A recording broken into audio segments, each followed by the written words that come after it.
Sa isang nakakagulat at emosyonal na revelasyon, binigyan liwanag ng aktres na si Carmina Villaruel ang isang sensitibong aspeto ng kanyang buhay pamilya na nagpapatunay na si Aga Mulak ang biological na ama ng kanyang ama anak na sina Mavi at Cassie Legaspi.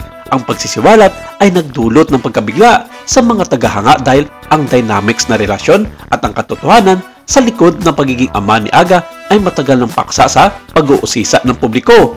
Nagpahayag kumakailan lamang si Carmina Villaruel na palaging nagpoprotekta sa privacy ng kanyang pamilya na nagpapatunay na si Aga Mulak nga ang tunay na ama ng kanyang mga anak na sila Mavi at Cassie Legaspi.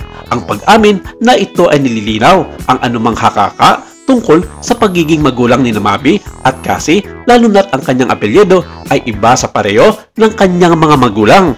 Pinatunayan mismo ito ng ilang mga entertainment insiders base na rin daw sa inilabas na resulta noon ng DNA test ng dalawang bata noong taong 2015 kung saan walang may inilabas na public statement ang pamilya Legaspi tungkol sa resulta na nagdulot sa pagdududa ng mga netizens. Ayon sa nasabing artikulo ng isang entertainment news online, ipinaliwanag ni Carmina sa isang emosyonal na panayam na habang sila ni Aga ay hindi magkasama sa panahon ng pagpapalaki kina Mavi at Cassie, palagi niyang pinanatili ang isang malusog na relasyon sa kanya para sa kapakanan ng dalawang bata.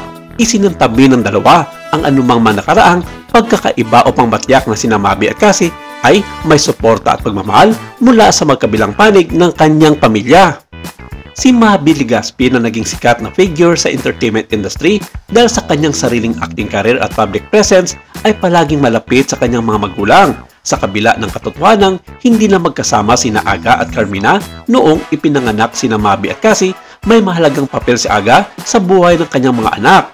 Ang ugnayan sa pagitan ng mag-ama gaya ng isinawalat ni Carmina ay palaging matatag at sila ay nagtutulungan upang matiyak na lumaki sina Mavi at Cassie na may pagmamahal at pangangalaga ng parehong mga magulang.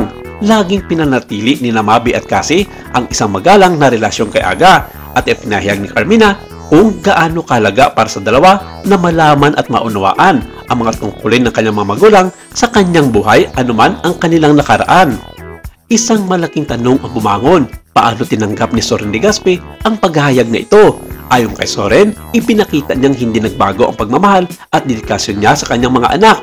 Saad niya, anuman ang nangyari sa nakaraan, mahal ko sina Mavi at Cassie tulad ng sarili kong mga anak. Walang makakapantay sa pagmamahal ko sa kanila. Pinili ni Soren na tumuon sa pagiging mabuting ama sa kanyang mga anak at patuloy na tulungan silang umunlad bilang mga tao. Ayon sa mga malalapit na kanilang pamilya, walang sidwaan o pagkakabahagi sa kanilang pamilya sa issue. Bagkus ay pinatibay nila ang kanilang relasyon bilang mga magulang at mga anak.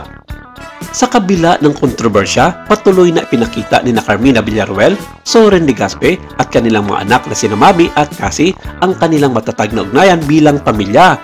Ang paghahayag na ito ay nagsilbing karanasan sa pag-aaral para sa kanilang lahat at nagbigay ng malalim na pagninilay sa pagpapatawad, pagmamahal at suporta sa pamilya.